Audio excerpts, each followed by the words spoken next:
When Jasmine Jordan steps out of a Chicago restaurant after celebrating her charity foundation launch, she's blindsided by aggressive paparazzi who surround her with cruel questions and blinding camera flashes.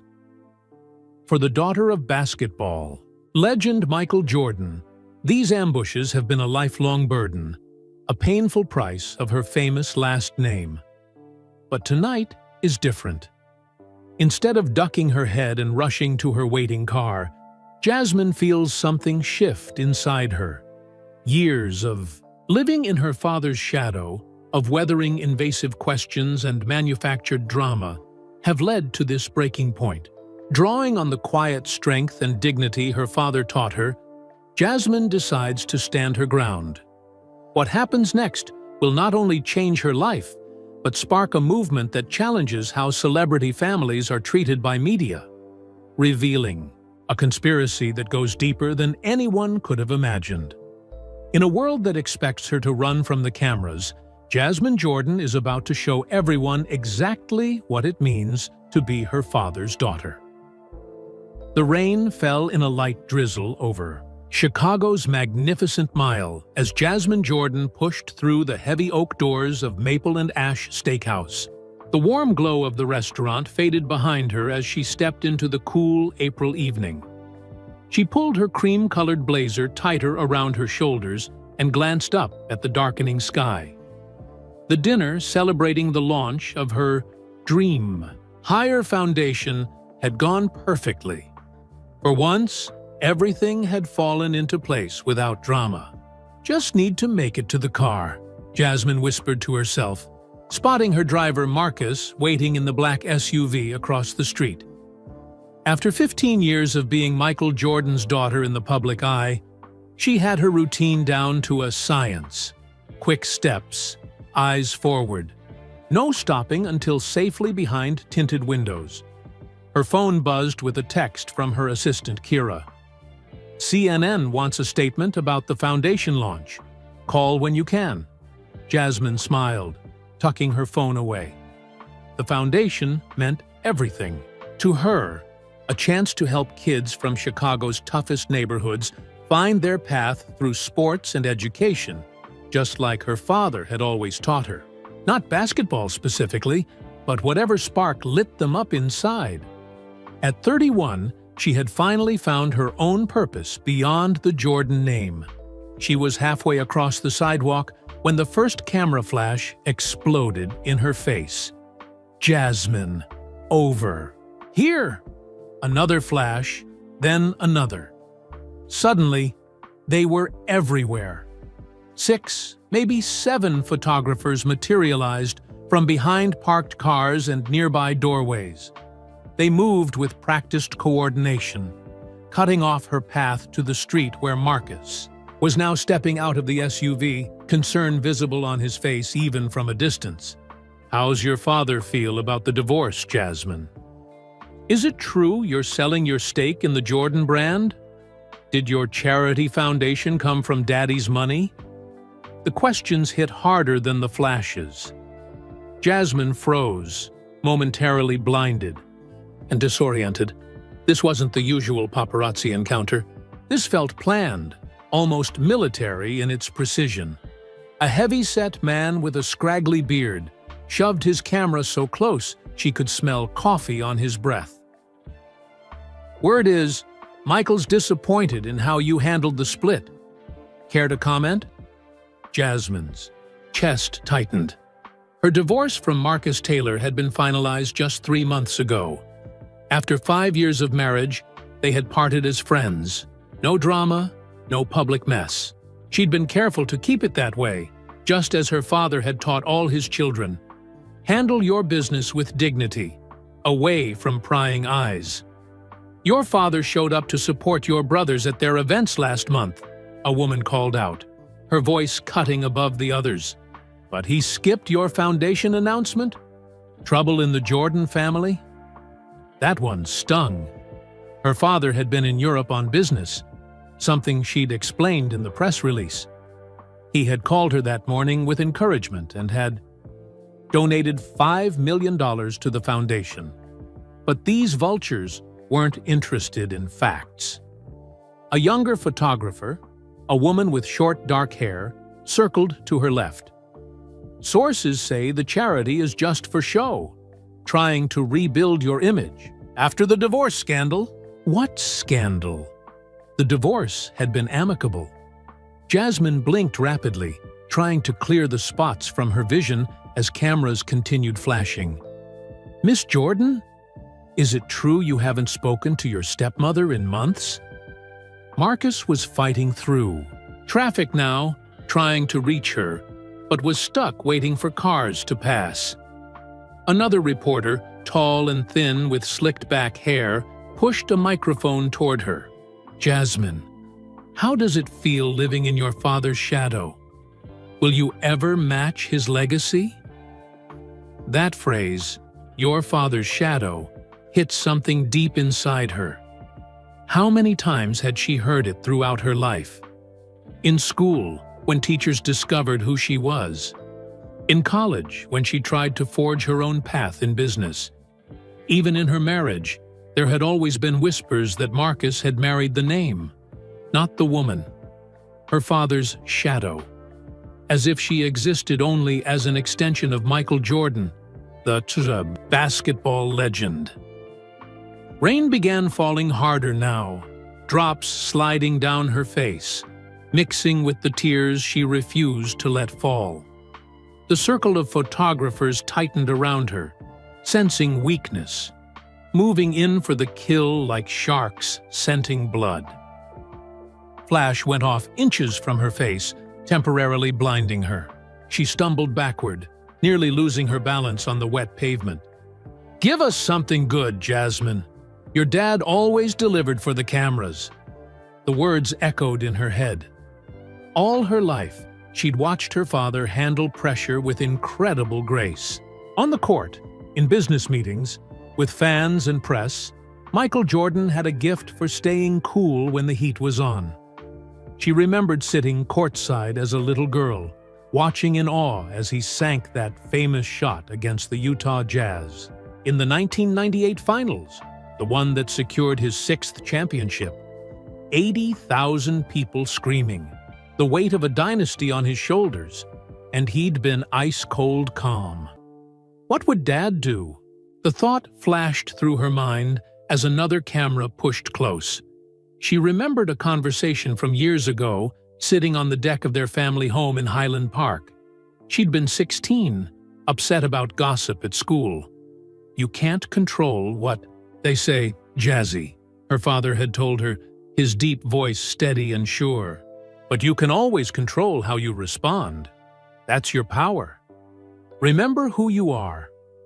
Who was she? Not just Michael Jordan's daughter.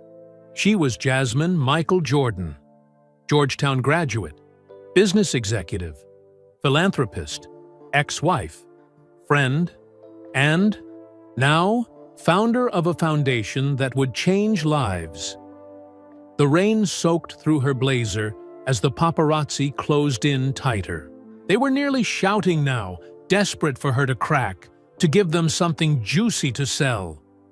Your brother Jeffrey's sports agency is failing. Are you going to bail him out?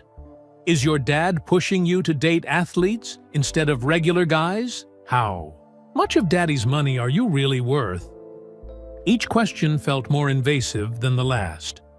Through the wall of bodies and cameras, she could see Marcus still trying to reach her, now shouting at the photographers to back up. A strange calm settled over Jasmine. These people didn't know her. They didn't know her father, not really. They saw headlines, not humans. They wanted her to break down, to lash out, to run away crying. That would make perfect content for their websites and gossip shows.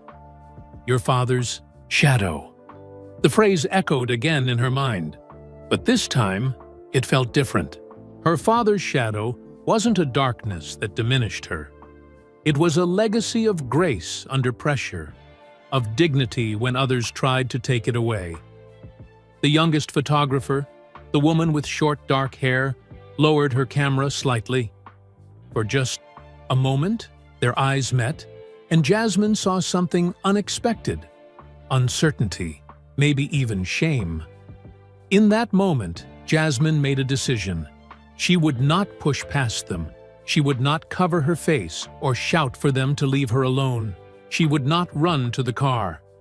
Instead, she straightened her shoulders, just like she'd seen her father do countless times before stepping onto the court. The rain continued to fall, but she no longer tried to shield herself from it. Water dripped from her hair, mascara probably streaking down her cheeks. But suddenly, none of that mattered. She raised her hand, palm out, the way she'd watched her father silence reporters with a simple gesture so many times before. And, remarkably, they stopped shouting. The only sound was the patter of rain and the click of cameras, slower now, more hesitant. Jasmine took a deep breath, feeling the weight of the Jordan name not as a burden, but as armor. Whatever she said next would be all over the internet by morning. It would be dissected, analyzed, praised, or criticized. But for the first time since the ambush began, Jasmine felt ready. Ready to step out of the shadow and into her own light. Ready to respond, not as the frightened daughter of a legend, but as a woman with her own voice and her own truth. She opened her mouth to speak, but the words didn't come immediately. Instead, a flood of memories washed over Jasmine. Memories of growing up as Michael Jordan's daughter. "Before I answer any of your questions," Jasmine said clearly, her voice stronger than she expected, "I need a moment to think." The photographers exchanged confused glances. This wasn't how these ambushes usually went. Celebrities either fled or exploded in anger. They didn't ask for time to think. Jasmine closed her eyes, and in that moment, she was 8 years old again, sitting in the family section at the United Center in Chicago. "Daddy! Daddy!" little Jasmine had called out, even though she knew he couldn't hear her over the roar of 20,000 fans. The Chicago Bulls were playing the New York Knicks in the 2002 season. Though Michael Jordan had retired from the Bulls, years earlier, he'd returned to basketball with the Washington Wizards. This was his final season, and young Jasmine treasured every chance to see her father play. Her mother, Juanita, leaned over, squeezing her hand. "He knows we're here, baby. He always plays his best for you." The crowd erupted as Michael stole the ball and raced down the court. At 39 years old, he wasn't as fast as he once was, but he still moved with a grace that made other players look clumsy in comparison. He rose for a slam dunk, hanging in the air as if gravity worked differently for him. "Jordan! Jordan! Jordan!" The crowd stomped and cheered. Jasmine beamed with pride. That was her dad out there. The man everyone wanted to be like. The greatest basketball player who ever lived. After the game, a security guard escorted them to a private area where players' families waited. When Michael emerged from the locker room, still toweling his head, his serious game face melted into a wide smile at the sight of his children. He scooped Jasmine up, spinning her around despite his exhaustion. "There's my girl! Did you see your old man out there? You were the best, Daddy. Everyone was cheering for you." Her father's smile shifted slightly, becoming more thoughtful. He set her down gently and knelt to meet her eyes. "That's nice, Jazzy. But you know what matters more than those cheers? The work I put in when nobody's watching. The practice, the early mornings, the ice baths for these old knees." He tapped her chest lightly. "What matters is what's in here. The heart, the drive, not the noise from the crowd." Young Jasmine nodded solemnly, not fully understanding yet, but storing his words away. 2 weeks later, Jasmine walked into her third-grade classroom and found everything had changed. Her teacher, Mrs. Wilson, who had always treated her like any other student, suddenly called her Miss Jordan and asked if she could sign a basketball for her son. At recess, classmates who had never paid her much attention formed a circle around her, pelting her with questions about her famous father. Is your house as big as a castle? Does your dad have 100 cars? Can you get me his autograph? Do you have your own basketball court? Jasmine stood frozen in the middle, overwhelmed by the attention. She didn't understand what had changed until Lisa Chen, her best friend since kindergarten, pulled her aside. "Everyone saw you on TV with your dad at the game," Lisa whispered. "Tommy Peters told everyone you're Michael Jordan's daughter. Is it true?" Jasmine nodded slowly. Her parents had always taught her not to brag about who her father was. They wanted her to make friends who liked her for herself, not for her dad's fame. "Why didn't you tell me?" Lisa asked, looking hurt. "I didn't think it mattered," Jasmine replied honestly. But it did matter, she quickly learned. It mattered to everyone. Some kids became her instant best friends, inviting her to birthday parties and begging to come to her house. Others whispered that she thought she was better than everyone else. Teachers looked at her differently, some with awe, others with unfair expectations. "Your father is such a competitor, Jasmine. I expected more effort on this math test," her teacher had said once, making her feel small in front of the whole class. By high school, Jasmine had developed strategies for handling her father's fame. At the private Chicago school, where most students came from wealthy or notable families, being Michael Jordan's daughter was less of a novelty. Still, the shadow followed her. "You're not trying out for basketball?" her gym teacher had asked, eyebrows raised in surprise. "With your jeans?" Jasmine had shaken her head. She loved watching basketball, loved cheering for her dad, but playing the sport herself felt like walking into a comparison she could never win. Instead, she threw herself into debate team and business club, areas where being a Jordan didn't come with impossible expectations. It was during her junior year that the paparazzi first became a real problem in her life. They caught 16-year-old Jasmine leaving a movie with a boy from her class. Nothing but two friends hanging out. But the photos appeared online with headlines like "Jordan's daughter's secret date" and "The next generation, Jasmine Jordan steps out." She had run home crying, throwing herself onto her bed as her father knocked gently on her door. "Jazzy, can I come in?" Michael Jordan, 6'6" and larger than life to the rest of the world, had sat awkwardly on the edge of her pink bedspread, patting her shoulder as she sobbed. "It's not fair," she had choked out. "I didn't ask for any of this. I didn't ask to be your daughter." The moment the words left her mouth, she regretted them. The hurt that flashed across her father's usually confident face made her stomach twist with guilt. "I'm sorry, Daddy. I didn't mean—" "It's okay, baby girl." He took a deep breath. "You're right. It's not fair. You didn't choose this life." He stared out her bedroom window for a long moment. "You know, on the court, when the pressure was worst, final seconds, game on the line, I learned something important. Pressure is a privilege." Jasmine wiped her eyes, confused. "What does that mean?" "It means not everyone gets the chance to be tested. Not everyone gets to find out what they're really made of." He turned to look at her directly. "Being my daughter comes with a spotlight you didn't ask for. But how you handle it, that's all you. And I've never seen anyone handle pressure with more grace than you, Jasmine." Standing in the rain on Michigan Avenue, surrounded by flashing cameras, those words echoed in Jasmine's mind. Pressure is a privilege. The photographers were still waiting for her response, cameras poised. Marcus had finally made it to the curb, ready to intervene if she gave the signal. But Jasmine didn't need rescuing. For the first time, she saw these cameras not as an invasion, but as an opportunity.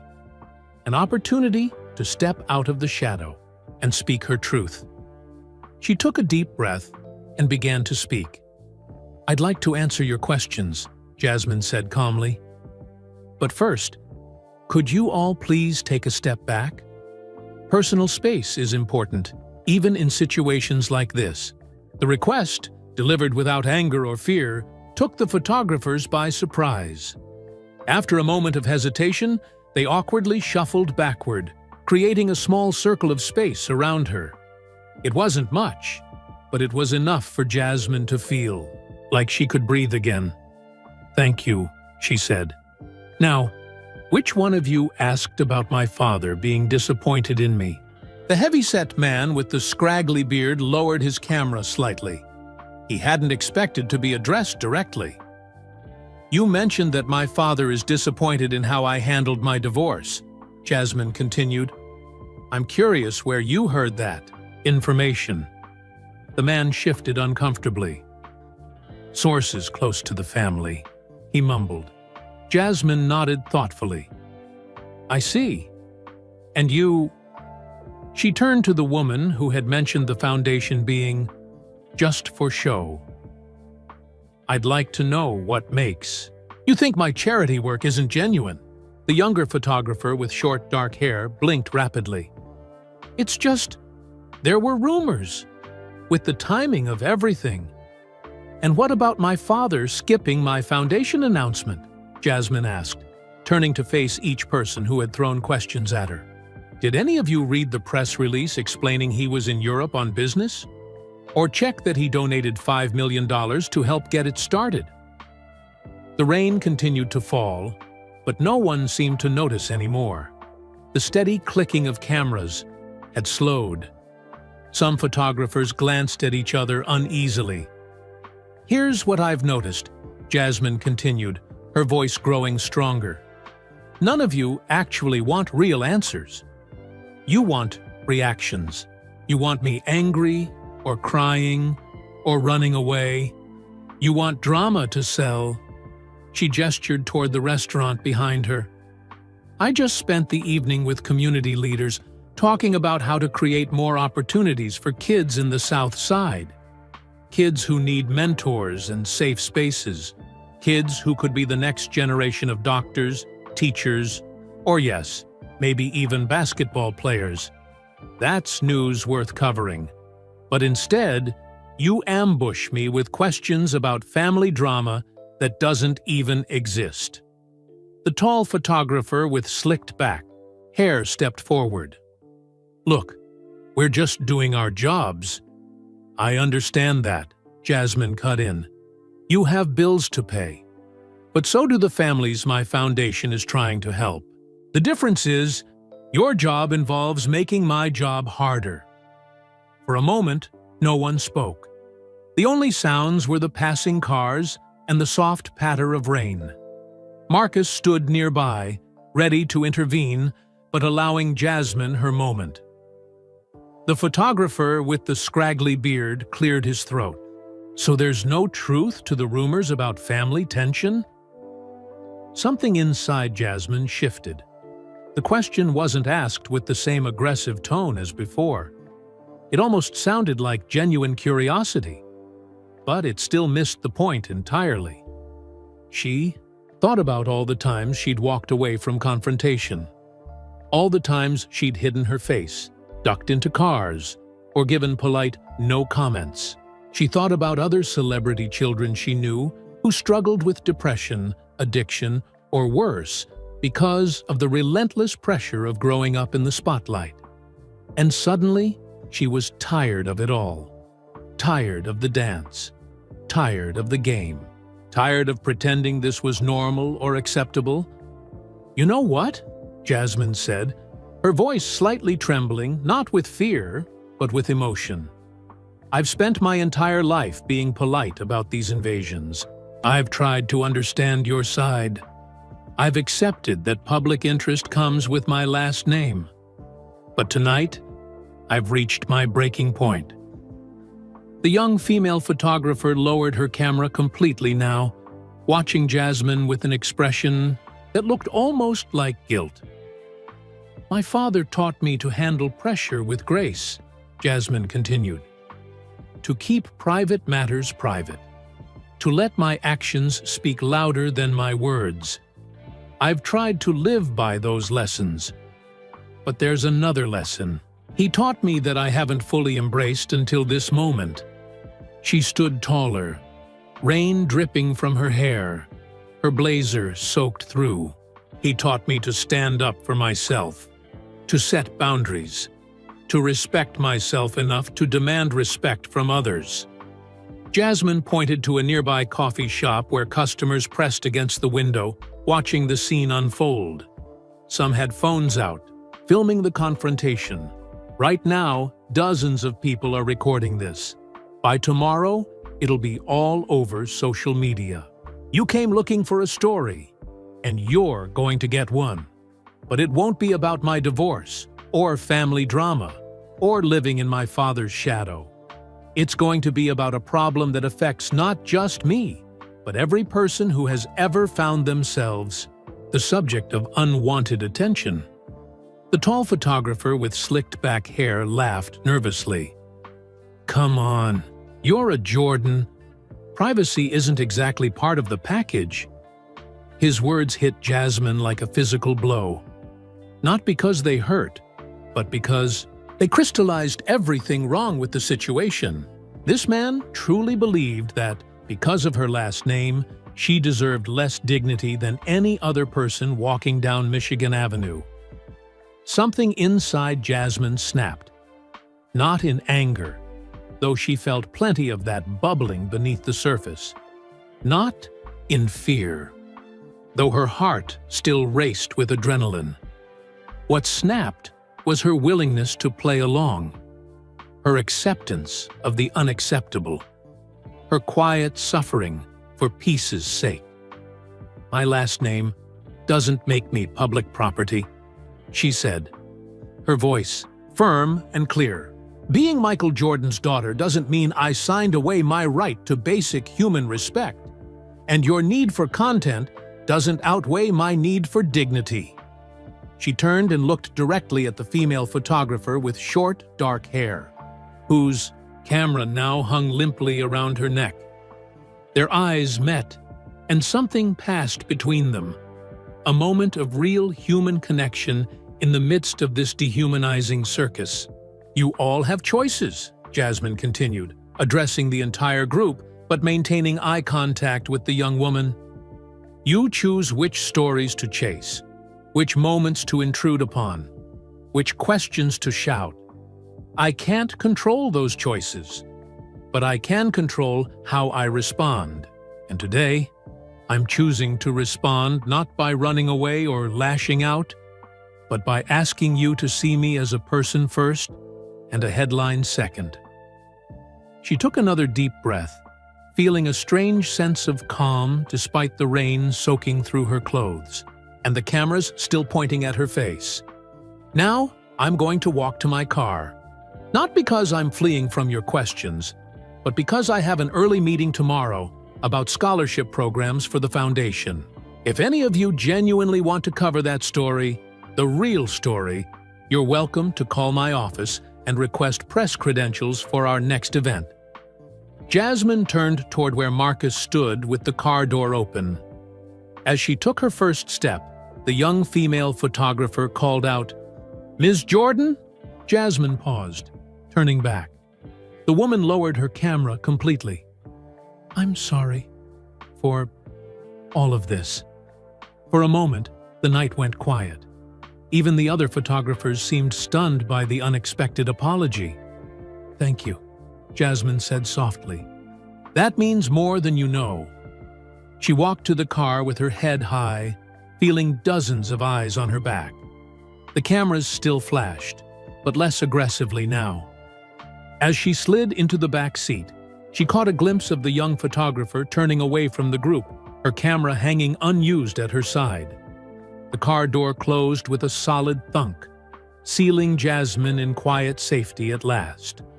Her hands shook as the adrenaline began to fade. What had she done? Her father had always taught her to keep a low profile with the press, to say less, not more, to protect the family's privacy above all else. But as Marcus pulled away from the curb, navigating through the rainy Chicago streets, Jasmine couldn't bring herself to regret a single word. "You okay, Ms. Jordan?" Marcus asked, concern evident in his voice. Jasmine watched the paparazzi grow smaller in the rear window. For the first time in hours, she smiled. A real smile that reached her eyes. "You know what, Marcus? I think I finally am." The car glided through Chicago's rain-slicked streets. Jasmine leaned back against the leather seat, suddenly aware of how soaked she was. Her cream blazer was ruined, mascara likely smeared down her cheeks, and her hair clung to her face, in wet strands. Yet somehow, she felt lighter than she had in years. Her phone buzzed with a text from Kira. "Everything okay? Seeing reports of paparazzi outside the restaurant?" Jasmine typed back, "I'm fine, actually, better than fine. Call you in the morning." She set her phone down and closed her eyes, thinking of her father. What would Michael Jordan say about how she'd handled tonight? Throughout her life, she'd watched him navigate fame with a particular kind of grace. Firm, but not cruel. Confident, but rarely boastful. Private, without seeming secretive. The Jordan way, her brothers called it. When she was younger, Jasmine had studied her father like other kids studied superheroes.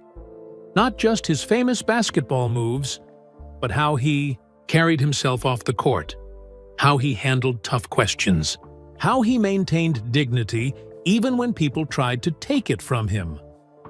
She remembered a press conference after the Bulls lost a crucial playoff game in 1995, his first season back from baseball. A reporter had asked if Michael was past his prime, suggesting the greatest player in basketball might be washed up at 32. Rather than getting angry, her father had simply raised an eyebrow and said, "Maybe. Guess we'll find out next game." Then he'd gone out and scored 52 points, silencing the doubters without ever raising his voice. Actions speak louder than words. That was the first lesson of the Jordan way. Then there was the time when Jasmine was 15, and they'd gone to dinner at Gibson's Steakhouse. A drunk man had approached their table, insisting Michael sign something for him right that minute. When her father politely asked him to wait until they'd finished eating, the man had gotten nasty, calling him arrogant and overpaid. Jasmine had tensed, waiting for her dad to get angry or call security. Instead, Michael had looked the man in the eye and said, "Sir, I respect that you're a fan. That means a lot to me. But right now, I'm having dinner with my daughter. If you can give us 15 minutes to finish our meal, I promise I'll sign whatever you want afterward." The man had stared, stunned by the respectful response, then mumbled an apology and walked away. True to his word, her father had found the man afterward and signed his menu, even posed for a picture. Respect everyone, even those who don't respect you. That was the second lesson of the Jordan way. But the most important lesson came during her senior year of high school, when a gossip website published fake stories about her personal life. She'd been devastated, convinced her reputation was ruined forever. Her father had sat her down in his home office, surrounded by 6 NBA championship trophies and countless awards. "You know what all these trophies have in common, Jazzy?" he'd asked. She'd shrugged, not following where he was going. "I earned every single one of them. Nobody gave me anything. When people said I couldn't shoot well enough, I spent summers taking 1,000 jump shots a day. When they said I wasn't a team player, I led the league in assists for months. When they said I was too old, too slow, too injured, I proved them wrong with my actions. not my words." He'd leaned forward, his intense eyes locking with hers. "People will always talk. They'll always have opinions about who you are and what you're worth. But the only opinion that matters is your own. You know the truth about yourself. Live that truth.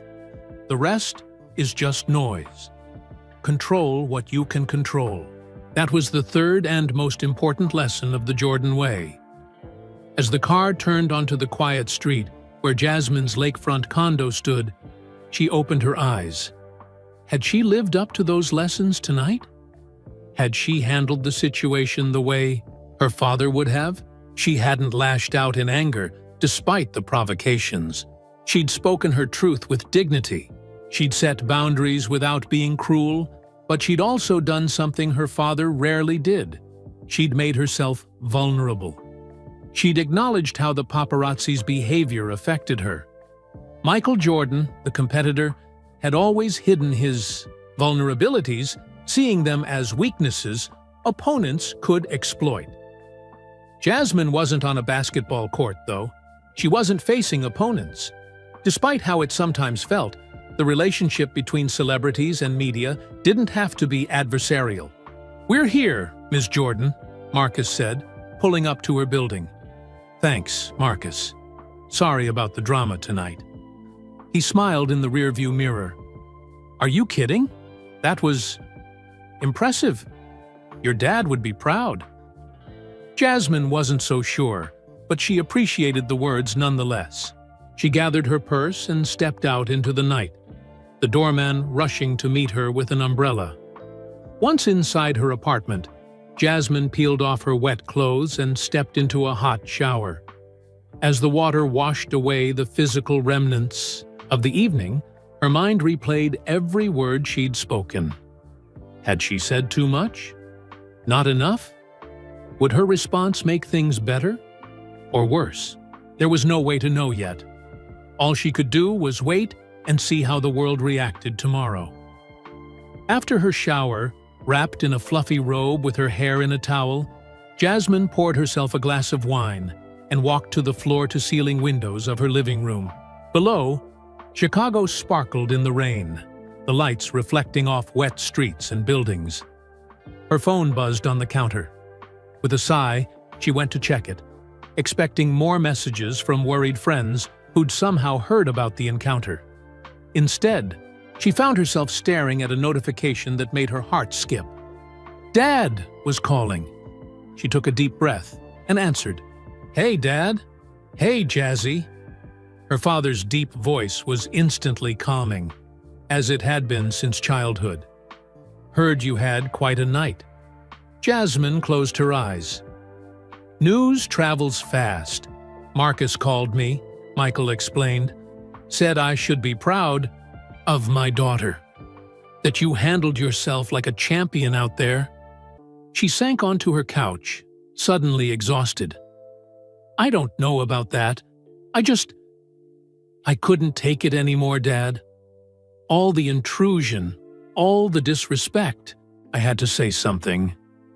Silence stretched across the line. Jasmine held her breath, waiting for his response. Would he be disappointed that she'd drawn more attention to herself? Would he think she'd overreacted? "You know," Michael finally said, his voice thoughtful, "when I was playing, I had this ritual before big games. I'd find something, anything, to take personally. Some comment from an opposing player, some doubt from a commentator. I'd use it as fuel." Jasmine smiled, having heard versions of this story throughout her life. "I remember. What I never told you," he continued, "was that sometimes there was nothing to take personally. Sometimes I had to make it up. Because the anger, the feeling of being disrespected, it focused me. It gave me an edge." He paused. "But it also wore me down over time. Always being on guard, always ready for battle, always protecting myself from the next attack, real or imagined. Jasmine could hear the rare vulnerability in her father's voice, something few people ever heard from Michael Jordan. "The Jordan way worked for me on the court," he said quietly. "It helped me win championships. But as a way to live your whole life, I'm not so sure anymore." He chuckled softly. "Maybe the Jasmine way is better. Speaking your truth, setting boundaries with respect, being strong enough to be vulnerable." Tears welled in Jasmine's eyes. "I was just trying to make you proud, Dad." "Baby." "Girl," Michael said, his voice warm and certain. "You've been making me proud since the day you were born." Jasmine felt a weight lift from her shoulders. She wiped away tears with the back of her hand. "Thanks, Dad. That means everything to me." "Get some rest," he told her. "Tomorrow's going to be a big day." "What do you mean?" "Trust me," he said, and she could hear the smile in his voice. "Just be ready. Love you, Jazzy." "Love you too, Dad." After they hung up, Jasmine stared at her phone, wondering what her father meant about tomorrow being a big day. Her foundation work was important, but hardly the kind of thing that would make Michael Jordan talk like he was preparing her for a championship game. She brushed it off and headed to bed, exhaustion finally catching up with her. The next morning, Jasmine woke to her phone buzzing non-stop. Texts, calls, email notifications. Dozens of them all flooding in at once. Groggily, she grabbed her phone from the nightstand. Kira had sent 16 text messages in a row, the most recent one all in capital letters. "Call me ASAP. You're everywhere." Half awake, Jasmine opened her social media. What she saw made her sit bolt upright in bed. The top trending topic was Jasmine Jordan. The second was, respect not intrude. Hands shaking slightly, she opened a video someone had posted. It showed her from last night, standing in the rain, facing down the paparazzi. The footage must have been taken by one of the bystanders at the coffee shop. In the video, her voice was clear despite the rain. "My last name doesn't make me public property. Being Michael Jordan's daughter doesn't mean I signed away my right to basic human respect." The video had over 2 million views already. Before she could process this, her phone rang again. "Kira! Finally!" her assistant exclaimed when Jasmine answered. "Have you seen what's happening? Your speech last night has gone viral. Good Morning America wants you on the show. CNN is calling. The Tribune wants an exclusive, and that's just the beginning." Jasmine sat on the edge of her bed, trying to catch up. "Wait, slow down. How did this happen?" Someone at the coffee shop filmed the whole thing. Then one of the paparazzi, a young woman named Madison Reed, posted on her Instagram about how you changed her perspective on celebrity photography. That post blew up, and then the coffee shop video dropped, and now it's everywhere. Madison Reed. That must be the young female photographer who had apologized. "What are people saying?" Jasmine asked, almost afraid to hear the answer. "They're cheering for you, Jasmine. Celebrity kids are resharing the video like crazy. Lily Collins, Zoe Kravitz, Willow Smith, all posting about how you said what they've wanted to say for years. Parents are sharing it too, talking about teaching kids about boundaries and respect." Jasmine walked to her living room windows in a daze, looking out at the Chicago skyline. The rain had cleared, leaving the city sparkling in morning sunlight.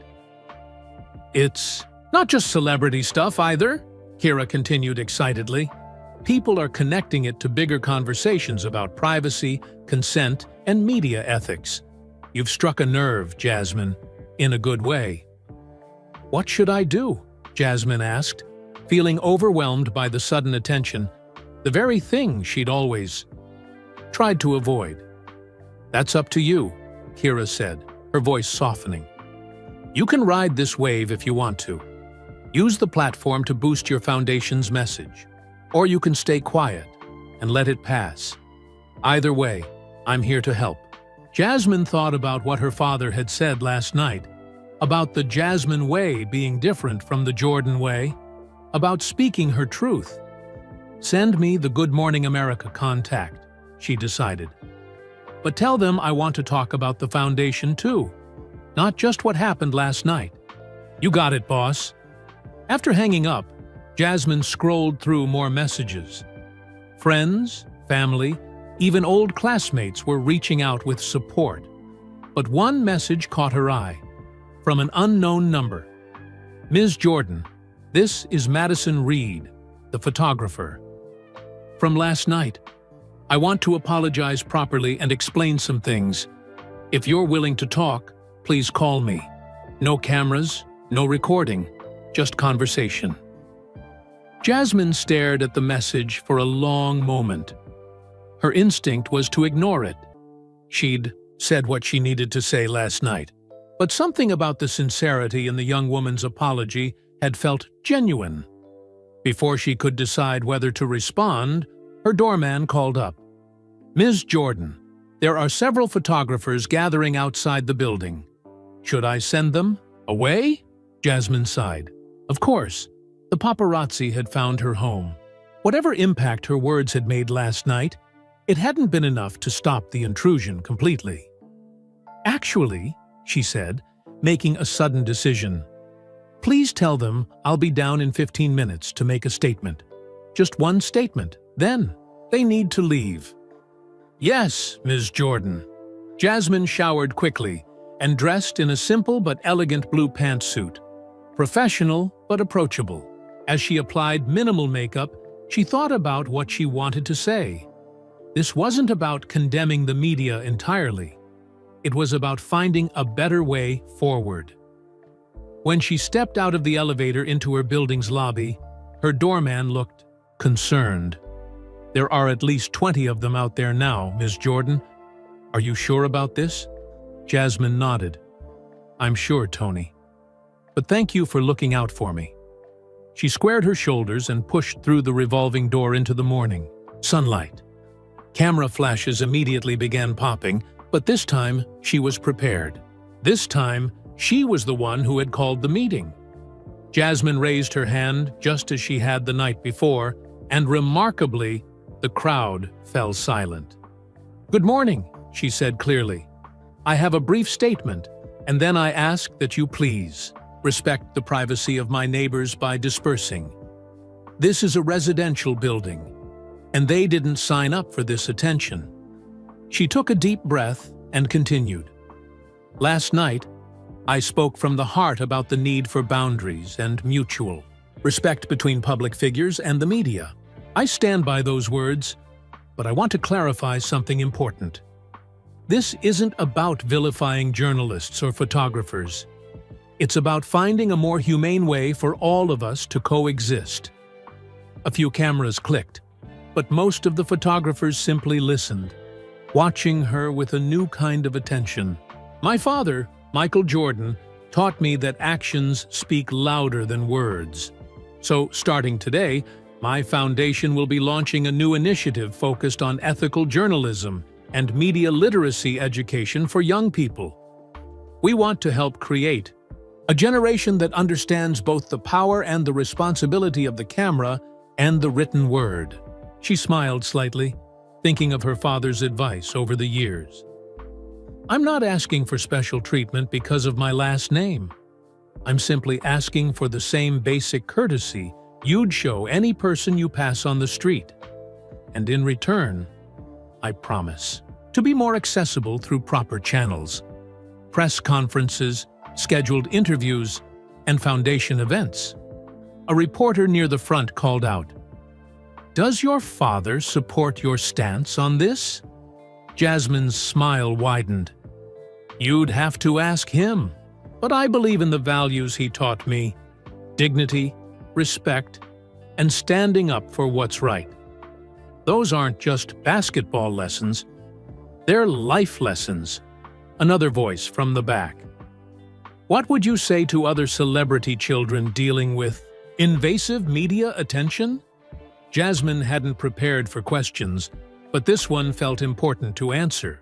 I'd tell them that they're not alone, that their feelings are valid, and that they have the right to set boundaries without guilt. Being born into a public family doesn't mean surrendering your humanity. She spotted a familiar face in the crowd. Madison Reed, the young photographer from last night, standing quietly at the back, not taking photos, just listening. "Last thing before I go," Jasmine said, making a spontaneous decision. To the photographer who apologized to me last night, "Yes, I'm willing to talk. Meet me at Sawada Coffee at noon." With that, she nodded politely to the stunned group and turned to go back inside. To her amazement, no one shouted additional questions or tried to follow her. Instead, several nodded respectfully as she passed. As the revolving door spun behind her, Jasmine caught a glimpse of her reflection in the glass, standing tall, composed, confident. For the first time in her life, she didn't see Michael Jordan's daughter looking back at her. She saw Jasmine Jordan coming into her own power. Her phone buzzed with a text from her father. "Watching you live on the news. That's my girl. The comeback is always greater than the setback." Jasmine smiled. Her father would know about comebacks. After all, he'd made the greatest ones in sports history. But this comeback wasn't about basketball scores or championship rings.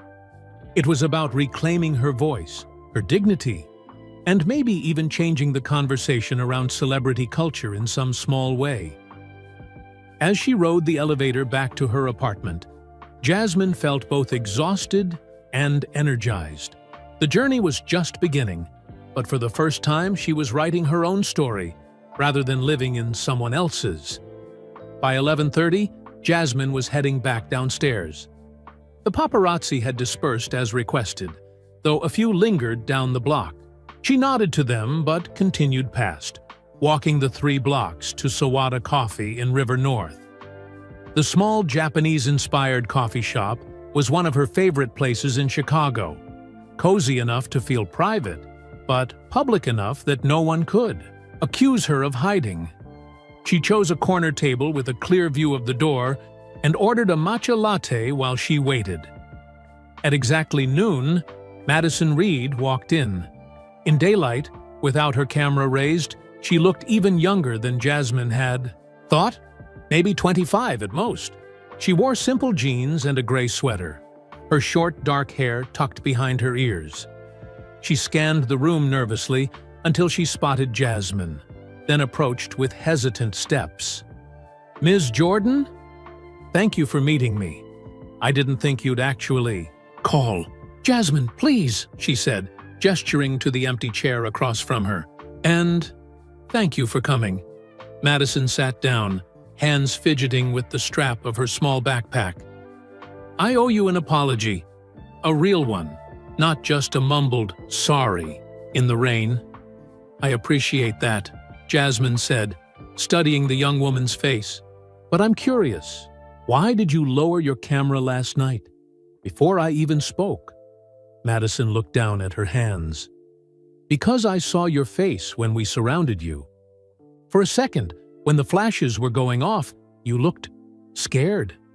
And I suddenly realized we weren't just taking pictures of a celebrity. We were frightening a real person." She looked up, meeting Jasmine's eyes. "I've only been doing this job for 6 months. It's not what I wanted to do with my photography. I studied photojournalism at Columbia College here in Chicago. I wanted to document important stories, real news. But those jobs are hard to get, and the agency offered good money." She sighed. "I told myself it was just a stepping stone." When a server approached, Madison ordered a black coffee.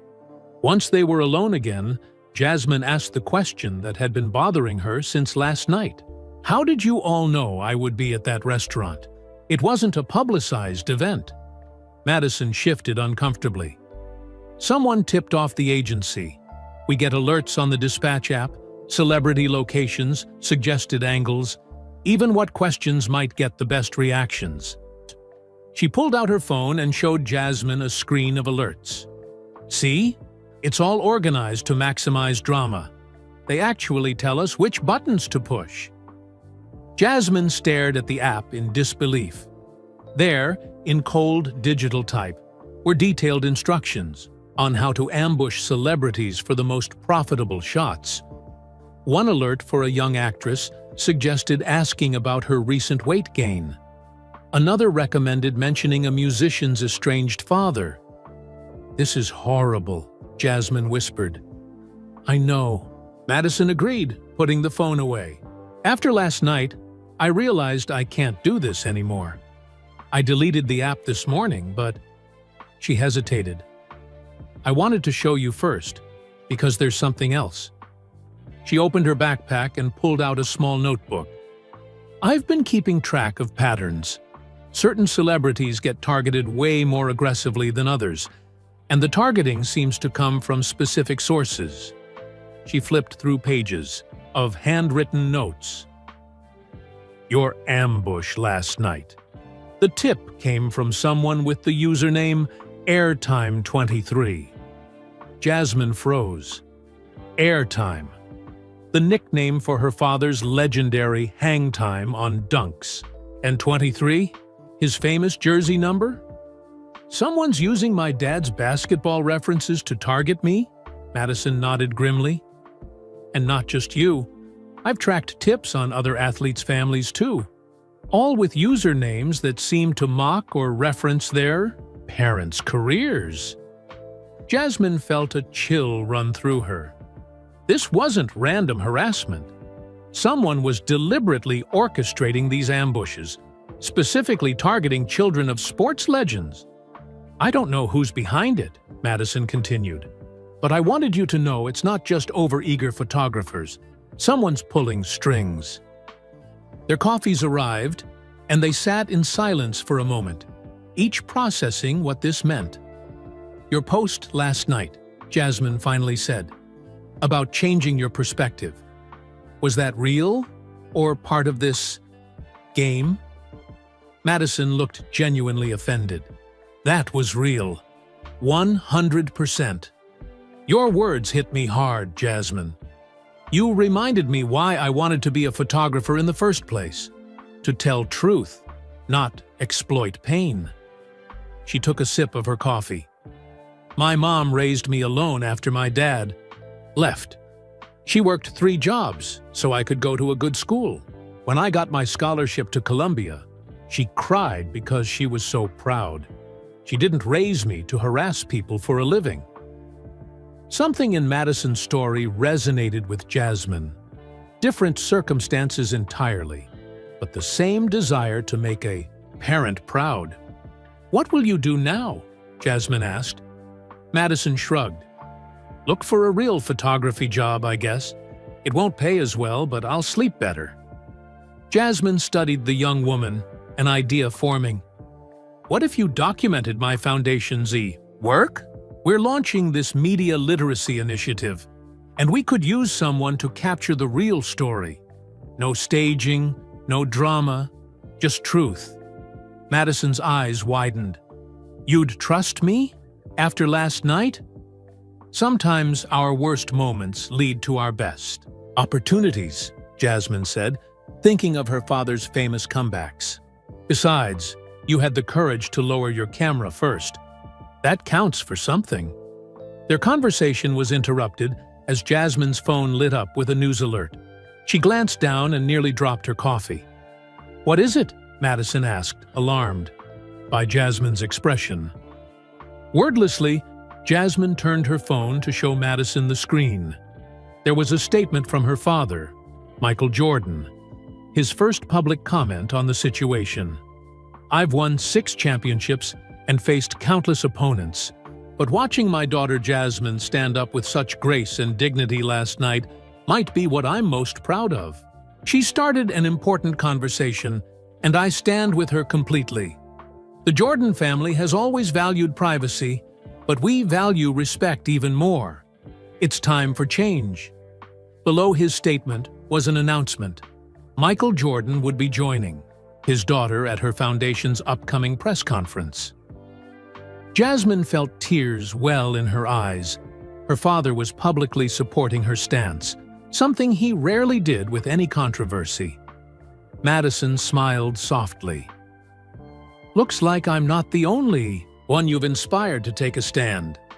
Jasmine nodded, too moved to speak. The ripple effect was spreading, touching lives she'd never imagined reaching. From a young photographer to the greatest basketball player of all time. And this was just the beginning. After parting ways with Madison, who promised to send her portfolio that afternoon, Jasmine walked the Chicago streets with a new sense of purpose. The spring air felt fresher somehow, the city more alive. A few people recognized her, offering smiles or thumbs-up gestures instead of the usual phone. Cameras. Her phone rang as she rounded the corner toward her building. "Kira, please tell me you've seen your father's statement," her assistant said without preamble. "I saw it," Jasmine confirmed. "I still can't believe it." "Believe it. And get ready for more. He's flying in tonight. His team just called to coordinate. Details for the press conference." Jasmine stopped walking. "Tonight? He's supposed to be in Europe until next week." "Well, he's cut the trip short. Said this takes priority." Kira paused. "Jasmine, do you understand what's happening here? Michael Jordan, who famously stays out of almost every controversy, is publicly backing you on this. It's huge." Huge didn't begin to cover it. Her father had built his post-basketball business empire partly on staying above the fray, refusing to be drawn into public debates that might alienate potential customers. "Republicans buy sneakers too," he'd once reportedly said when asked why he avoided political stands. For him to speak out now meant he truly believed in what she was doing. "What time does he land?" Jasmine asked, her mind racing. "Private jet touches down at O'Hare at 8. He asked if you'd meet him at the house in Highland Park. The family home? Where it all began. Tell him I'll be there." The drive to Highland Park took Jasmine north along Lake Michigan, past the gleaming skyscrapers of downtown Chicago, and into the wealthy suburbs where she'd spent much of her childhood. As her car turned onto the private road leading to her father's estate, memories flooded back. Shooting hoops in the driveway, swimming in the pool, holiday gatherings with the whole Jordan clan. Security recognized her immediately, opening the gates with respectful nods. The sprawling mansion looked just as it always had, understated by billionaire standards, but unmistakably luxurious. Her father had always preferred clean lines and timeless design over flashy displays of wealth. She parked beside the famously customized Mercedes in the circular driveway and took a deep breath. Despite their phone call last night and his public statement today, Jasmine felt a flutter of nervousness. She still wanted to make him proud, still sought his approval even at 31. The front door opened before she could ring the bell. Michael Jordan stood there in jeans and a casual button-down shirt, looking more relaxed than he typically appeared in public. At 62, he remained imposingly tall and fit, though his hair was now more salt than pepper. "There she is," he said, that famous smile spreading across his face. Jasmine stepped into his embrace, feeling like a little girl again for just a moment. The familiar scent of his cologne brought back a lifetime of hugs, after basketball games, at graduations, on birthdays, at her wedding. "Thanks for coming, Dad," she said, her voice muffled against his shoulder. "Are you kidding? Wild horses couldn't have kept me away." He stepped back, studying her face with those intense eyes that had intimidated countless opponents. "You hungry?" I had Gloria make your favorite." Gloria, their longtime family cook, had been making Jasmine's beloved jerk chicken pasta since she was 10 years old. The thought of sitting at the kitchen counter eating comfort food with her dad felt perfect right now. "Starving," she admitted. They walked through the house, past the trophy room where 6 NBA championship trophies gleamed, alongside Olympic gold medals and countless other awards. Jasmine had grown up seeing these treasures every day, to the point where they'd seemed almost normal. Only as an adult did she fully appreciate what they represented. Not just athletic greatness, but her father's relentless work ethic and competitive spirit. In the kitchen, Gloria greeted Jasmine with a warm hug before serving their food. Then, with the intuition of someone who had worked for the family for decades, she discreetly left father and daughter alone to talk. They ate in comfortable silence for a few minutes before Michael set down his fork. "So," he said, "you started quite a conversation." Jasmine smiled. "Apparently. I should have been there, should have seen this coming." A shadow crossed his face. "Sometimes I forget that my fame still affects you kids, even after all these years. Dad, it's not your fault. Besides, I handled it." "You more than handled it." Pride filled his voice. "You did something I never managed to do. You stood your ground without losing your temper or your dignity. You know how many times I wanted to punch a photographer or reporter? Hundreds. But I never found a better way to deal with it. He shrugged those famous shoulders. "Sucked it up. Part of the job." Jasmine thought about this. It was true. Her father had developed a thick skin and a carefully controlled public image, but he'd never really challenged the system itself. "There's something else you should know," she said, telling him about Madison Reed and the suspicious Paparazzi app with its targeted alerts. About the username Airtime23. Michael's expression darkened. "Someone's using my basketball nicknames to target you?" "Not just me. Other athletes' kids too, according to Madison." "You believe her?" Jasmine considered this. "Yes, I do." She seemed genuinely upset about her role in it. She even showed me the app. Michael pushed his plate away, no longer interested in food. "I've made enemies over the years. Business competitors, gamblers who lost money betting against me, people who felt slighted by something I said or did." He shook his head. "But going after my kids? That crosses a line." "I'm meeting with the foundation's lawyers tomorrow," Jasmine said. "This might be something we need to investigate further." Michael nodded, his competitive instinct clearly awakened. Then, surprisingly, his expression softened.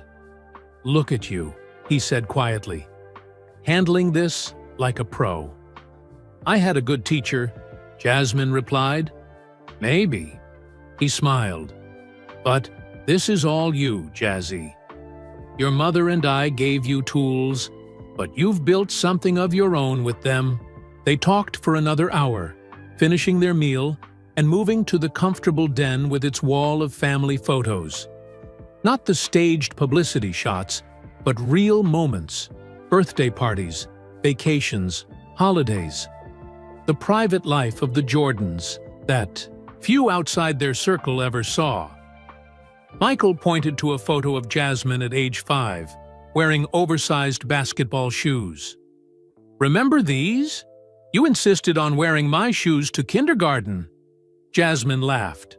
"The teacher called Mom, worried I couldn't walk properly. But I refused to take them off." "You always were stubborn," he said fondly. "Like someone else I know."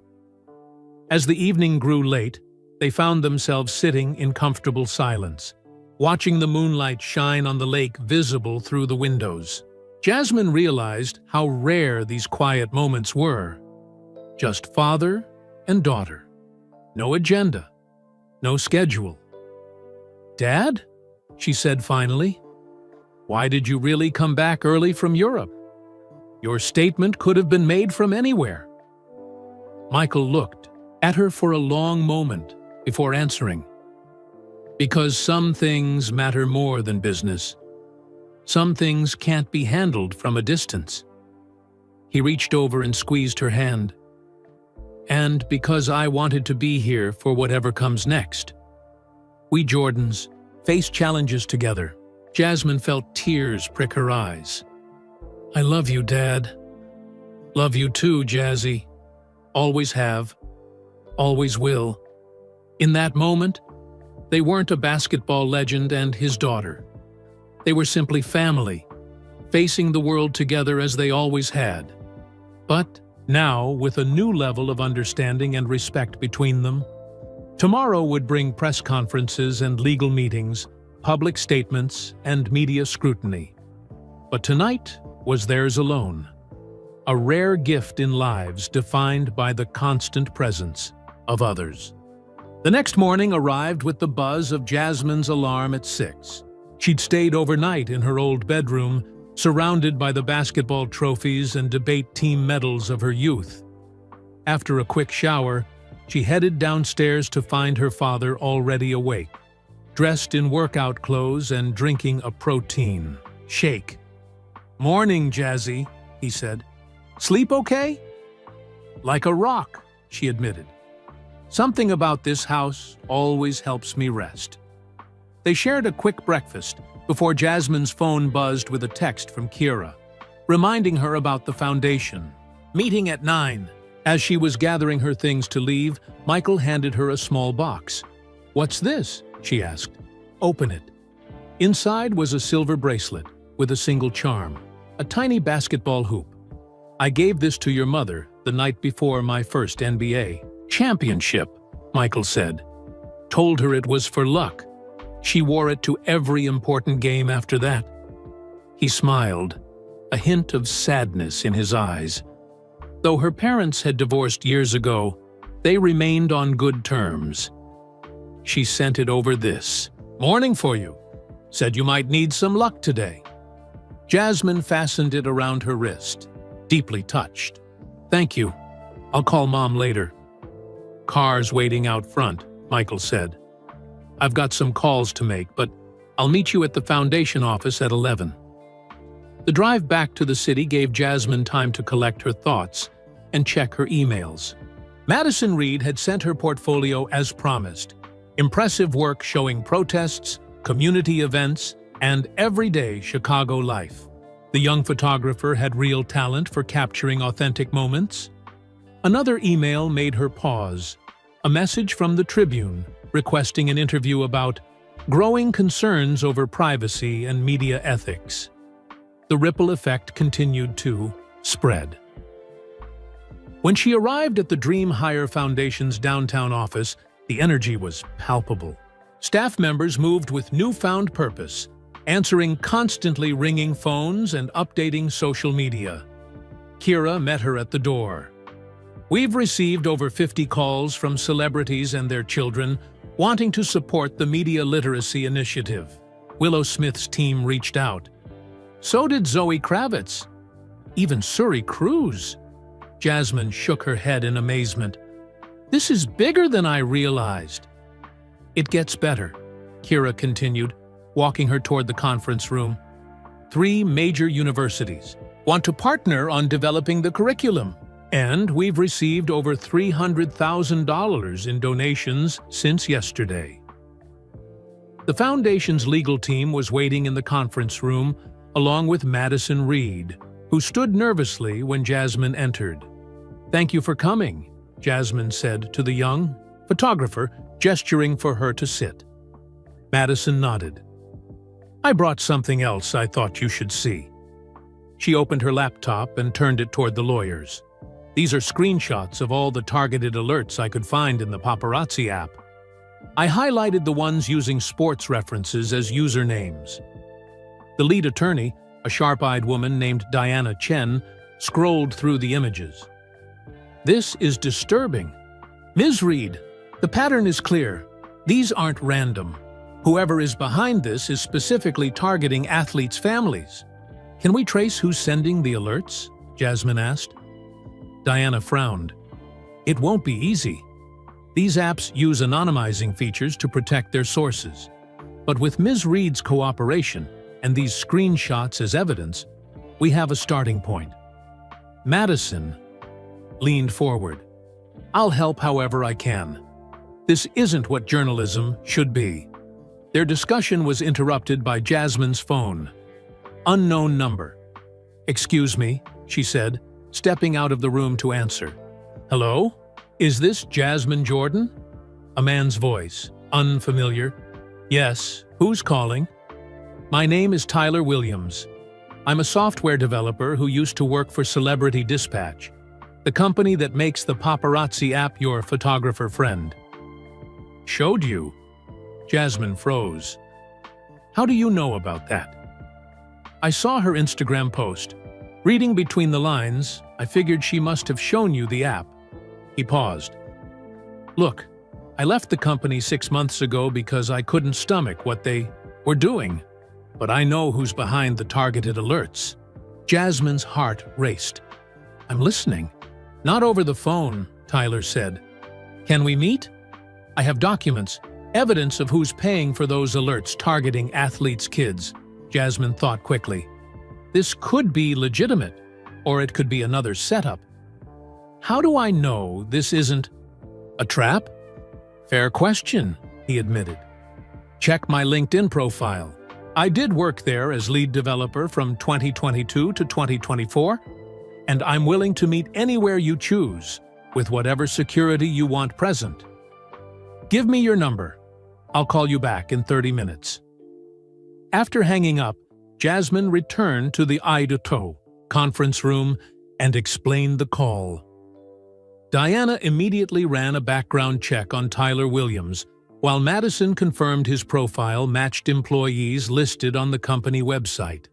He seems legitimate, Diana concluded, but we should be cautious. I suggest meeting here with security and having him sign an NDA before any conversation. Jasmine nodded. Set it up for this afternoon. And call my father's security team, too. She turned to Madison. Do you know this Tyler person? Madison shook her head. I've never met any of the app developers.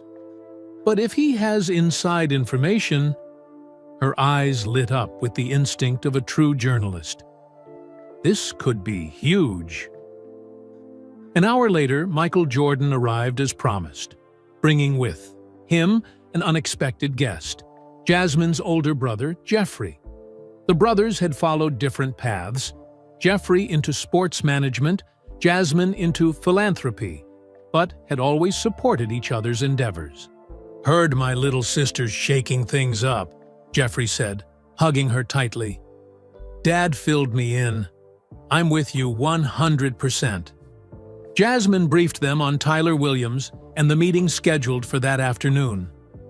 Michael's expression darkened as he heard about the targeted alerts. I want to be in that meeting, he said, his competitive nature on full display. If someone's using my name and career to harass my children, I want to look them in the eye. Jeffrey nodded in agreement. Me too. The Jordan family stands together on this. As they finalized plans for the meeting, Jasmine felt a strange mix of emotions. Anxiety about what they might discover, determination to see this through, and profound gratitude for her family's unwavering support. Whatever came next, she wouldn't face it alone.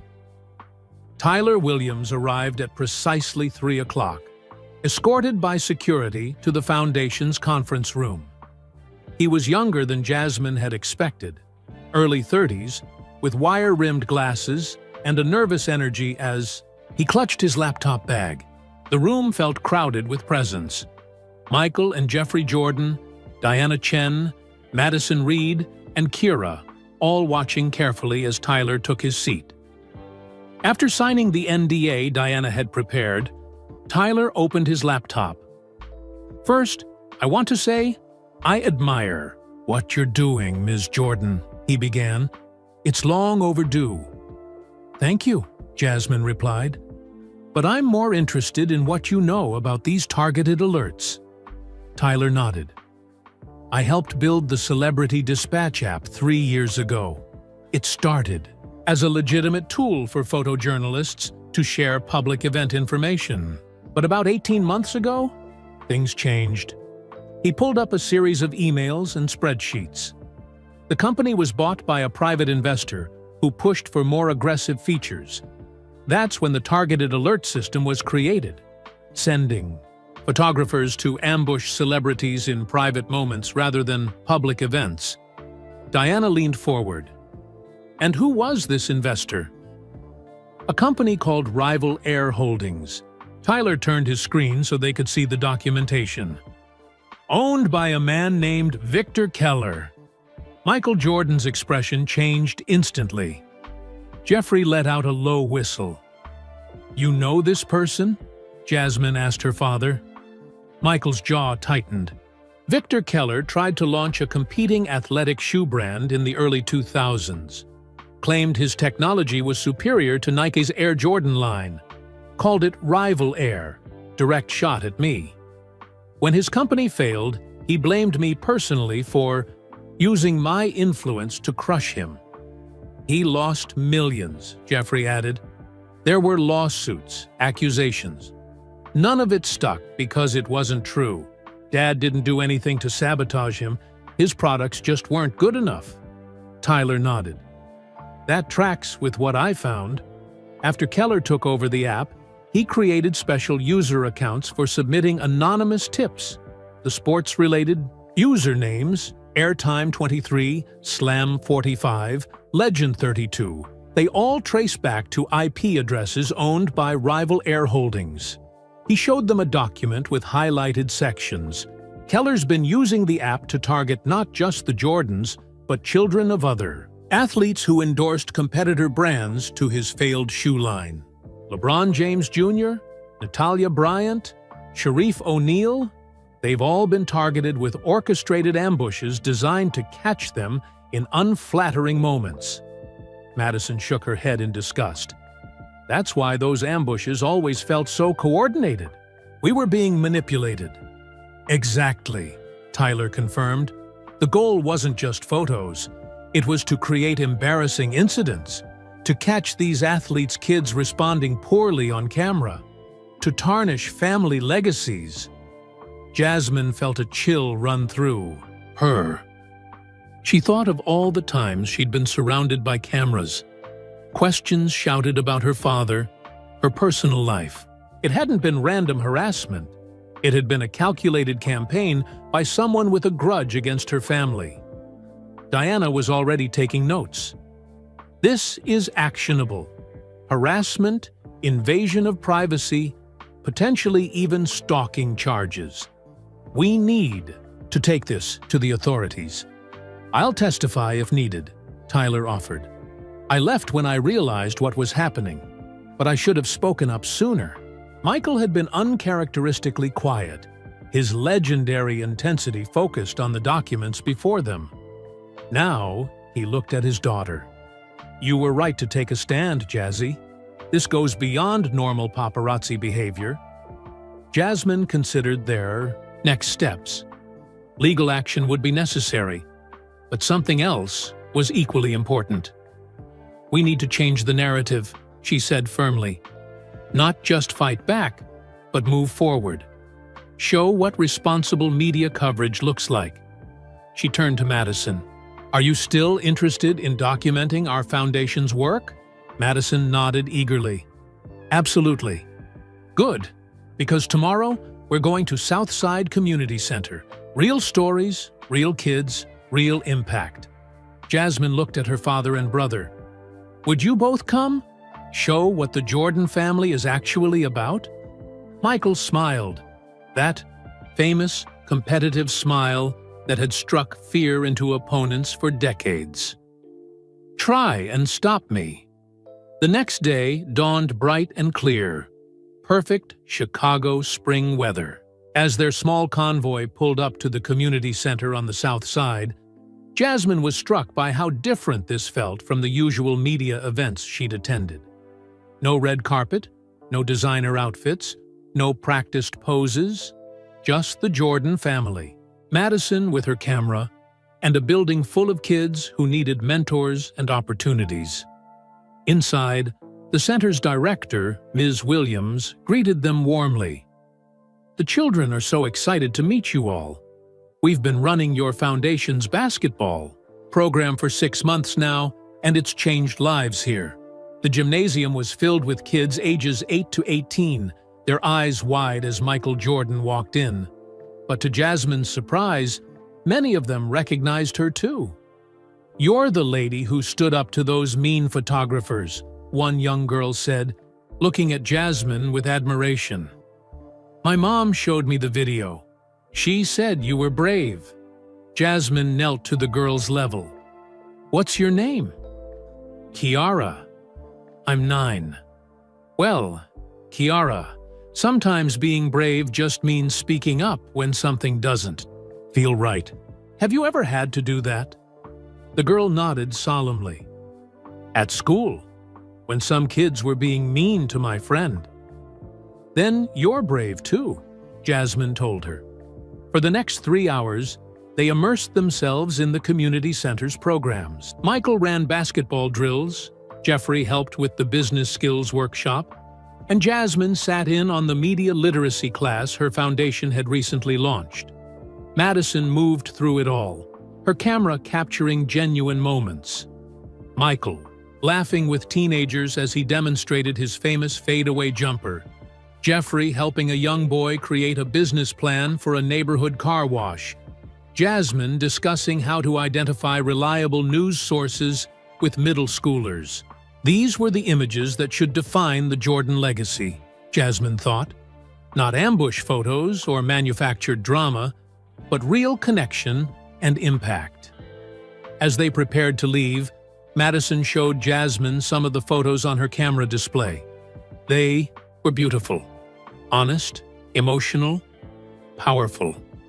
"This is real photojournalism," Madison said proudly. "Telling stories that matter." Jasmine watched her father signing basketballs for the kids, still patient and generous with his time after decades of fame. Her brother high-fiving young entrepreneurs. This was their true story, not whatever twisted narrative Victor Keller had tried to create. "We're changing the narrative," she said softly. "One picture at a time." Jasmine watched her father signing basketballs for the kids, still patient and generous with his time after decades of fame. Her brother high-fiving young entrepreneurs. This was their true story, not whatever twisted narrative Victor Keller had tried to create. "We're changing the narrative," she said softly. "One picture at a time." Madison lowered her camera. "These photos tell the real story. But what about Keller? He's still out there targeting athletes' families." "We're handling it," Jasmine assured her. "Diana's meeting with prosecutors tomorrow. With Tyler's evidence and your testimony, they'll have a strong case." As they left the community center, Jasmine's phone rang. "Kira, turn on Channel 7 when you get in the car," her assistant said urgently. "There's a reporter doing a story about your paparazzi confrontation, but it's not what you'd expect." In the back seat of the SUV, Jasmine pulled up the news on her phone. A serious-looking journalist named Rachel Chen was interviewing several photographers, including some who had been present that rainy night on Michigan Avenue. Sources within the celebrity photography industry claim they were manipulated into creating confrontations with the children of famous athletes, Rachel reported. Several photographers have come forward after Jasmine Jordan's viral response to what appears to have been a coordinated ambush. The camera cut to a bearded man Jasmine recognized immediately. The photographer, who had shoved his camera in her face and asked about her father being disappointed in her. "I feel used," he admitted. "We were fed specific questions designed to provoke an angry response. Looking back, I'm ashamed of my role in it." Michael leaned over to watch, his expression thoughtful. "Rats abandoning the sinking ship," he commented.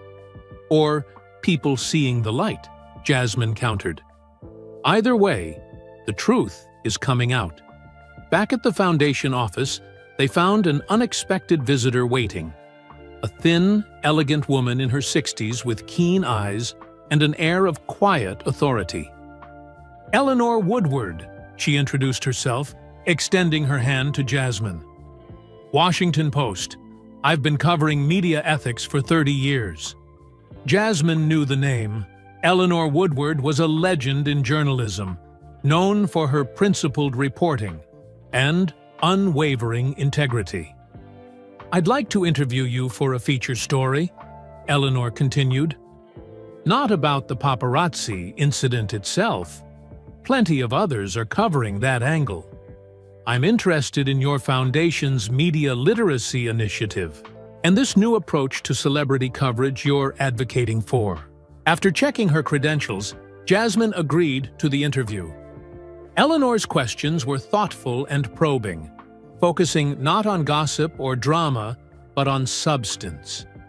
You've suggested a new model for how public figures and media might interact, Eleanor noted. Can you elaborate on what that might look like? Jasmine considered her answer carefully. It's about mutual respect, recognizing that public interest doesn't justify invasion of privacy, that celebrities, and especially their children, deserve basic dignity. But it's also about acknowledging that journalists serve an important function in society when they focus on substance rather than sensation. Eleanor nodded approvingly.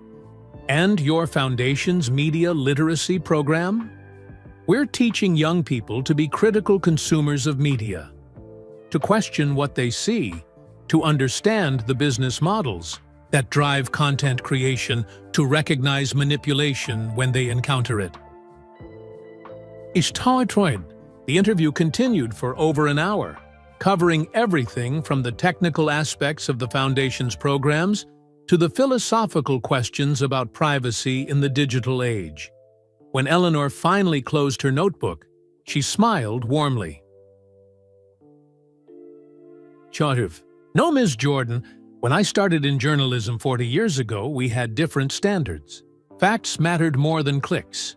Context mattered more than conflict.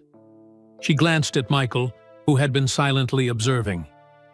Your father knows something about this, how sports reporting has changed over the decades. Michael nodded. In my rookie year, reporters would actually talk to you, get to know you as a person. By the time I retired, it was all hot takes and controversy. Anything to stand out in a crowded field? Exactly, Eleanor agreed. What you're advocating isn't new. It's a return to principles that used to be the backbone of good journalism. I believe my colleagues across the industry need this reminder. After Eleanor left, promising her article would run within the week, Madison approached Jasmine with her camera. I've been thinking about what you said, changing the narrative one picture at a time. What if we did more than just document your foundation's work? Her eyes shone with enthusiasm. What if we created a photo series showing the real lives of athletes' families? Not the glamour or the drama, but the authentic moments. The homework struggles, the family dinners, the ordinary joys and challenges. Humanizing the people behind the famous names, Jasmine mused. I like it, Madison nodded. And not just your family. I've already had inquiries from several photographers who want to leave the paparazzi world. They're tired of the ambushes, the invasions of privacy. With your platform, we could create a new model of respectful documentary photography. The ideas continued to flow as the day progressed. By evening, what had started as a simple stand against aggressive paparazzi had evolved into something much larger, a movement to reshape the relationship between public figures and media. As Jasmine prepared for her Good Morning America interview, scheduled for the following day, Kira burst into her office, face flushed with excitement. You need to see this, she said, handing Jasmine her tablet. Victor Keller just gave an interview denying everything. claiming he's being framed. But look at the comments section. Jasmine scrolled through hundreds of responses, most calling out Keller's denial as transparent and false. But one comment made her breath catch. "I worked as Keller's executive assistant at Rival Air Holdings from 2020 to 2023. The targeted harassment campaign against athletes' families wasn't just about petty revenge. It was about something much bigger. Check the dates of the worst ambushes against the Jordan family. They all coincide with major business announcements from Jordan Brand. This wasn't just personal. It was economic sabotage." The comment was signed L. Martinez with contact information. "Have Diana verify this person's identity immediately," Jasmine instructed. "If they really worked for Keller, they could be our key witness." As Kira hurried off, Jasmine sat back in her chair, mind racing. What had seemed like personal harassment might actually be part of a larger scheme. A deliberate attempt to damage the Jordan brand itself by creating negative publicity around the family. The revelation wasn't just surprising, it was potentially game-changing for their case against Keller. And Jasmine had a feeling they were only scratching the surface of how deep this conspiracy might go. The next morning brought confirmation. Diana had verified L. Martinez's identity. Lucia Martinez had indeed worked as Victor Keller's executive assistant for 3 years. She was willing to meet with them and provide documentation. "She sounds scared," Diana reported after speaking with Lucia by phone. "Says Keller made her sign extensive NDAs, but she feels morally obligated to come forward after seeing your story everywhere." The meeting was arranged for that afternoon at the law firm's offices, neutral ground with proper security. Before heading there, Jasmine kept her scheduled appearance on Good Morning America, speaking eloquently about media ethics and her foundation's work. "This isn't just about my experience," she told the interviewer. "It's about changing a system that treats public figures and their families as commodities rather than people." The response was immediate. Social media erupted with support. The hashtag #RespectNotIntrude trending higher than ever. By the time Jasmine arrived at the law firm, her phone was overwhelmed with notifications. Lucia Martinez was already waiting in the conference room, a composed woman in her 40s with sharp eyes and the careful manner of someone accustomed to handling sensitive information. "Thank you for meeting with us," Jasmine said, taking a seat across from her. Michael, Jeffrey, Diana, and Tyler Williams were also present. Lucia nodded. "After watching your interview this morning, I knew I had to come forward." She opened her laptop. "What I'm about to show you violates my NDA, but I believe it's evidence of illegal activity that's not protected." She pulled up a folder of documents. "Keller's vendetta against your family wasn't just personal. It was strategic. After his shoe company failed, he created a new business model, what he called reputation management, but was really reputation. Sabotage." The documents she shared painted a disturbing picture. Keller had established Rival Air Holdings as a shell company for multiple ventures, including the Celebrity Dispatch app and a network of gossip websites. But his true business was manipulating public perception of celebrities and brands, sometimes building them up, but more often tearing them down on behalf of paying clients. The Jordan family was his prime target, Lucia explained. He tracked every major Jordan brand product launch, every business venture. Then he would deploy photographers through the app to create negative press around the same time, hoping to associate the Jordan name with drama rather than success. Michael leaned forward, examining a spreadsheet that correlated paparazzi ambushes with Jordan brand release dates. His expression darkened. "This explains a lot. The ambush before the Jordan 35 launch. The tabloid stories when we announced the AE NASCAR team." "Exactly," Lucia confirmed. "But here's where it gets worse. She pulled up emails between Keller and various business contacts. He wasn't just doing this out of personal revenge. He was being paid by competitors. The room fell silent as the implications sank in. This wasn't just one bitter man's vendetta. It was industrial espionage, with the Jordan family caught in the crossfire. Some of these competitor names are redacted in the documents, Diana observed. Do you know who they were? Lucia hesitated. I only know code names. But based on the timing and product categories, I believe at least one was a major sportswear competitor. Another was possibly an energy drink company that saw Michael's Gatorade partnership as a threat. Tyler examined the technical data in the files. This matches what I saw in the app's back end. The targeting algorithms were sophisticated, designed to maximize emotional distress and public embarrassment. Jeffrey, who had been quietly processing the information, suddenly straightened. Wait, there's a pattern to the family targeting too. The worst ambushes happened before my sports agency signed new clients, or when Jasmine announced foundation initiatives. Because you're both extending the Jordan legacy beyond your father, Lucia explained. Keller wanted to undermine the entire family brand, not just Michael's personal reputation. Jasmine felt a cold anger unlike anything she'd experienced before. This wasn't just invasion of privacy, it was a calculated attack on her family's life's work, including her foundation, that helped thousands of kids. We need to take this to the FBI, Diana said firmly. This crosses into federal territory.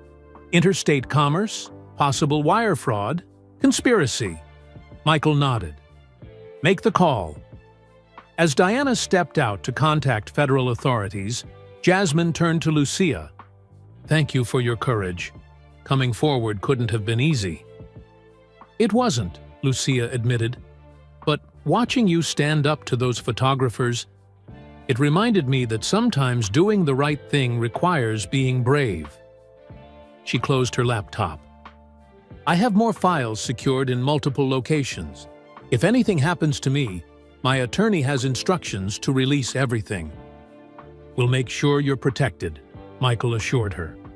The meeting concluded with plans for Lucia to meet with federal investigators the following day.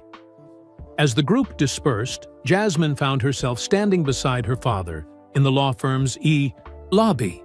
I never thought it would lead to this, she said quietly. Corporate espionage, federal investigations. I just wanted the paparazzi to back off that night. Michael smiled, not his famous camera-ready smile, but the gentler one reserved for family. That's how change happens, Jazzy. One person reaches their breaking point and says, enough. Then others find their courage too. He put his arm around her shoulders as they walked toward the exit.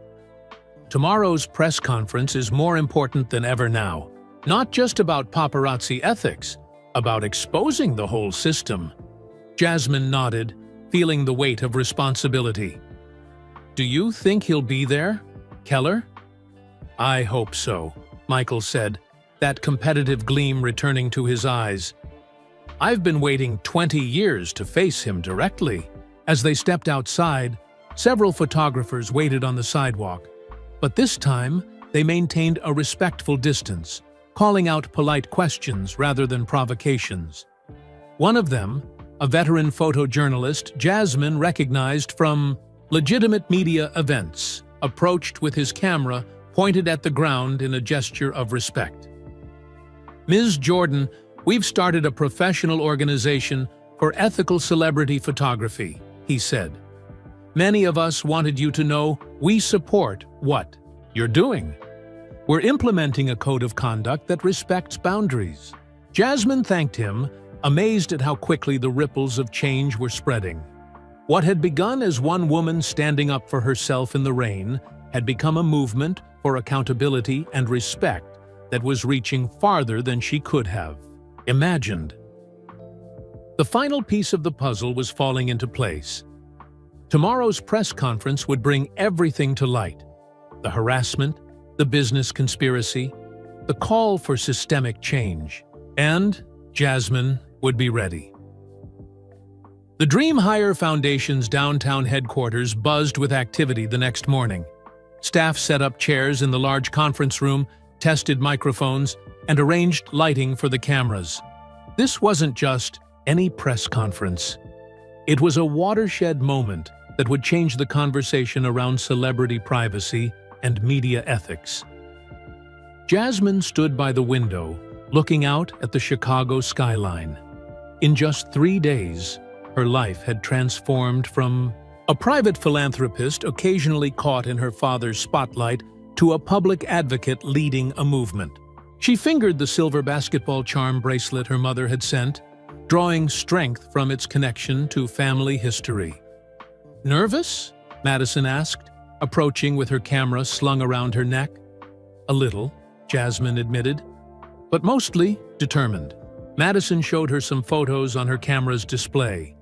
Images from yesterday's community center visit that captured genuine joy and connection. This is what we're fighting for. The right to do good work without harassment. The freedom to be seen for who you really are, not who others want you to be. Kira appeared, tablet in hand. "We're getting media requests from around the world." Eleanor Woodward's article just dropped in the Washington Post. It's already being shared everywhere. She handed the tablet to Jasmine. "And you might want to see this." The headline read, "Exclusive: Sportswear giant under investigation for alleged corporate espionage against Jordan brand." The story cited anonymous sources claiming federal authorities had opened an investigation into one of Michael Jordan's longtime business competitors. While no company was named directly, the timing made the connection clear. "The dominoes are falling," Jasmine murmured. Her father and brother arrived shortly after, both dressed in sharp suits. Michael in his signature tailored style that had influenced men's fashion for decades. Jeffrey in a modern cut that reflected his own distinct taste. "Ready for this?" Michael asked his daughter. Jasmine nodded. "I've been preparing my whole life. I just didn't know it." The legal team joined them for a final briefing. Diana confirmed that federal investigators had moved quickly, securing warrants based on Lucia Martinez's evidence. "Victor Keller was taken in for questioning this morning," she informed them, "but he's already been released on his own recognizance. His lawyer claims he has evidence that will exonerate him." "Will he show up here?" Jeffrey asked. Diana shrugged. "Hard to say. His lawyer advised against it, but Keller has a history of unpredictable behavior." As the room filled with journalists, photographers, and industry representatives, Jasmine felt a calm settle over her. This moment wasn't about anger or vindication. It was about changing a broken system. Madison touched her arm. "Look who's here." Near the back of the room stood several young adults Jasmine recognized immediately, the children of other famous athletes who had been targeted by Keller's scheme. They nodded respectfully to her, a silent show of solidarity. At precisely noon, Jasmine took her place at the podium, flanked by her father and brother. Cameras flashed, but with a different energy than the ambush days earlier. Professional, respectful, appropriate. "Thank you all for coming," she began. 3 days ago, I was confronted by paparazzi outside a restaurant after launching my foundation's new initiative. What happened next sparked a conversation about privacy, dignity, and the relationship between public figures and media. She spoke clearly and confidently, outlining what they had discovered about Victor Keller's coordinated harassment campaign and the corporate espionage investigation now underway. This went beyond invasive photography, Jasmine explained. It was a deliberate attempt to damage not just reputations, but businesses and charitable work through manufactured drama. Michael stepped forward to speak about the history with Keller, his deep voice commanding the room's attention. This man's bitterness over business failure turned into a 2-decade vendetta that expanded to target my children, who had nothing to do with our original dispute. Jeffrey spoke next, announcing that a coalition of athletes' families was establishing a legal defense fund for those targeted by similar harassment. As Jasmine returned to the microphone to discuss the foundation's expanded media literacy initiative, a commotion at the back of the room caught everyone's attention. Victor Keller himself had arrived. He was smaller than Jasmine had imagined, a thin man in his 60s, with expensive clothes and a face lined with years of bitterness. He stood in the doorway, flanked by a nervous-looking lawyer who was clearly trying to convince him to leave. The room fell silent. Security personnel moved toward Keller, but Jasmine raised her hand to stop them. "Mr. Keller," she said calmly, "would you like to address the room?" Her father tensed beside her, but she gave him a reassuring glance. This was her moment to handle. Keller seemed startled by the invitation. After a moment's hesitation, he walked forward, his lawyer trailing, anxiously behind. "You think you've won," Keller said, his voice surprisingly soft for a man who had orchestrated so much harassment. "You Jordans always think you win." "This isn't about winning," Jasmine replied. "It's about doing what's right." Something in her tone, its sincerity, its lack of anger, seemed to catch Keller off guard. He looked around at the room full of journalists, documenting his every expression, at the young photographer whose Instagram post had helped expose him, at the athletes' children standing in solidarity. "You've spent 20 years trying to hurt my family because of a failed business venture," Jasmine continued, "but look what that bitterness has cost you. Was it worth it?" For a moment, something flickered across Keller's face. Perhaps the first glimmer of reflection after decades of resentment. He opened his mouth as if to speak, then closed it again. Instead of responding to Jasmine, he turned and walked out, ignoring reporters' questions as he pushed through the door. The room erupted with activity. Journalists calling out questions, photographers capturing the moment, social media alerts pinging on dozens of phones as news of the confrontation spread instantly. Jasmine felt her father's hand on her shoulder, that familiar, supportive touch that had steadied her throughout life. "That," Michael said quietly, pride evident in his voice, "was a perfect Jordan move." Giving him the chance to make things right and letting his own choice speak for itself. As the press conference concluded, Jasmine was surrounded by well-wishers. Fellow athletes' children thanking her for taking a stand, journalists requesting interviews for legitimate publications, advocates for privacy reform seeking partnerships. But it was Madison who captured the most meaningful moment, a photograph of Jasmine embracing her father, both their faces reflecting a complex mix of emotions: relief, pride, determination, and love. Not posed for cameras or crafted for public consumption, but a genuine moment between father and daughter who had faced a challenge together and emerged stronger. "Full circle," Madison said, showing Jasmine the image. "From being ambushed by cameras to using them to tell your true story." Jasmine smiled, feeling a sense of completion. What had begun as a breaking point in the rain had become a turning point for many. A reminder that sometimes standing up for yourself means standing up for something much larger. And as Michael Jordan had taught her long ago, pressure is a privilege, a chance to show what you're really made of when it matters most. I hope you enjoyed this emotional journey of Michael Jordan's daughter finding her voice and making a difference that goes far beyond a single confrontation with Paparazzi. Where are you listening from today? I'd love to know which part of the world this story has reached. If you enjoyed this story about courage, family bonds, and standing up for what's right, please take a moment to like this video and subscribe to the channel. Your support means everything and helps us continue creating meaningful content like this. Don't forget to share this video with friends and family who might appreciate Jasmine's journey. By spreading stories of dignity and strength in the face of harassment, we can all contribute to greater kindness and awareness in our communities. Thank you for listening, and I'll be back next week with another powerful story that touches the heart and inspires the mind. Until then, remember that sometimes our greatest moments come when we finally stand in our own light.